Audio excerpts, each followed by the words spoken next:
ভূত থাকে সে কি সবসময় মানুষের শরীরেই থাকে নাকি শরীর ছাড়াও একসাথে বাস করার একটা টেন্ডেন্সি থাকে? কোনো মানুষের মধ্যে যদি প্রেত থাকে, সে একজন থাক আর একাধিক থাক, সে কিন্তু সবসময় তার শরীরে থাকবে না।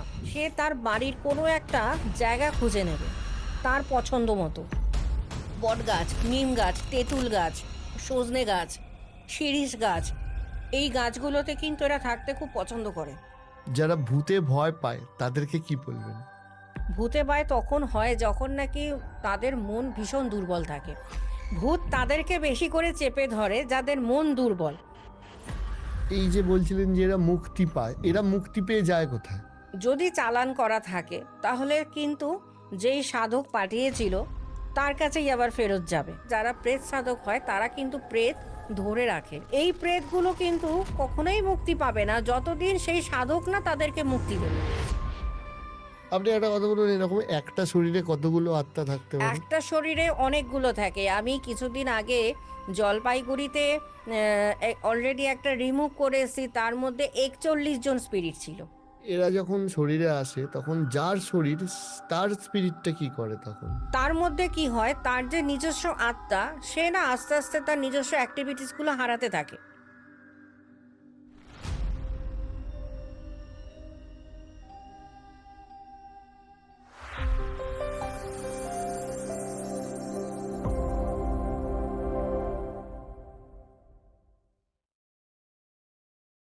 আপনার থেকে গত পর্বেই আমরা বলেছিলাম যে বেশ কিছু গল্প শোনা বাকি আছে।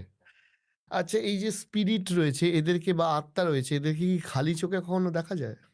হ্যাঁ, স্পিরিটদেরকে খালি চোখে তখন দেখা যায় যদি সেই স্পিরিট তার পরিবারের মতন কোনো রূপ ধরে তার সামনে আসে। হুম। অনেক সময় দেখা যায় যে যেই ব্যক্তিকে স্পিরিট আর কি ধরেছে, সেই ব্যক্তির মতন একদম ওরকমই রূপ ধরে, যে পরিবারের অন্য কারোর কাছে সে দেখা করতে গেছে, সে কিন্তু জানে না যে মানে ওই ব্যক্তিকে অলরেডি স্পিরিট ধরেছে। সে কিন্তু দেখছে তার পরিবারের লোক তার সঙ্গে কথা বলতে আসছে, কিন্তু হুম। না, ওই পরিবারের লোকটার মতন করে ওই রূপটা নিয়েও দেখা করছে। আর যদি কোনো রকম স্পিরিট রূপ না ধারণ করে, স্পিরিটের কোনো রূপ কিন্তু নিজস্ব হয় না। এরা হয় একটা শ্যাডো, ছায়া। হুম। কারণ এরা হচ্ছে ছায়া জগৎ। এরা হচ্ছে পুরোটা ছায়া জগৎ। যার জন্য এরা কি হয় না, ঠিক আ মানে চাঁদের যে ফেস, মানে পূর্ণিমা, অমাবস্যা, তারপরে নিউ মুন, ফুল মুন, এই যে মুনের যে ফেসগুলো থাকে না, এই ফেস অনুযায়ী কিন্তু তারা কিন্তু তাদের ক্যারেক্টারগুলো কিন্তু পাল্টায়। আচ্ছা। অর্থাৎ প্রেত লোকের সময় অনুযায়ী। প্রেতলোকের সময় অনুযায়ী তারা প্রেত, মানে যারা, যেই সমস্ত স্পিরিট আ প্রেতলোকের সঙ্গে, সঙ্গে তারা নিজেকে কিন্তু পরিবর্তন করে। এরা খুব অ্যাক্টিভ হয়ে যায় না ওই চতুর্দশী থেকে যখন অমাবস্যা লাগে, অথবা চতুর্দশী থেকে যখন পূর্ণিমা লাগে।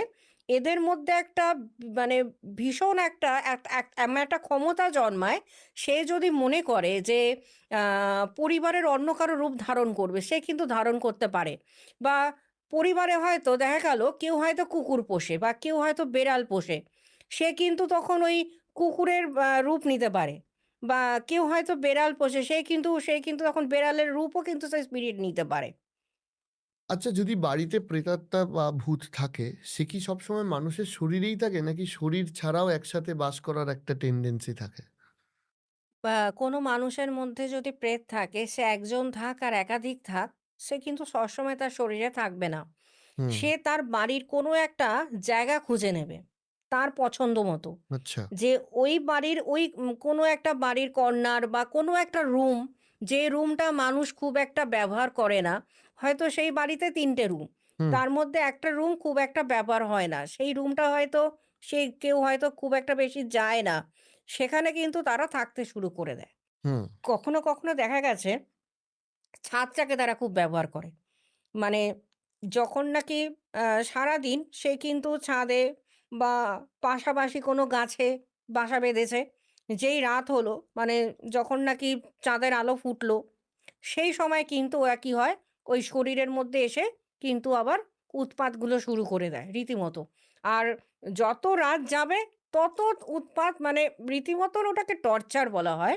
যার শরীরে থাকে তার উপরে রীতিমতন ওরা টর্চার করে রাতে। আবার ঠিক যেই ভোর হতে থাকবে, আস্তে, আস্তে তার শরীর থেকে রিমুভ হবে। ওই বাড়ির কোনো কর্নারে যেখানে সে বাসা বাঁধছে হয় ও সেখানে চলে যাবে। আদারওয়াইজ যদি সে ছাদের কোনো আ জায়গায় থাকে, সে ছাদে চলে যাবে বাড়ির। অথবা ছাদের পাশে যদি কোনো গাছ থাকে, বটগাছ, নিম গাছ, তেঁতুল গাছ, সজনে গাছ, শিরীষ গাছ, এই গাছগুলোতে কিন্তু এরা থাকতে খুব পছন্দ করে। তখন কিন্তু এরা ওই গাছের মধ্যে চলে যাবে।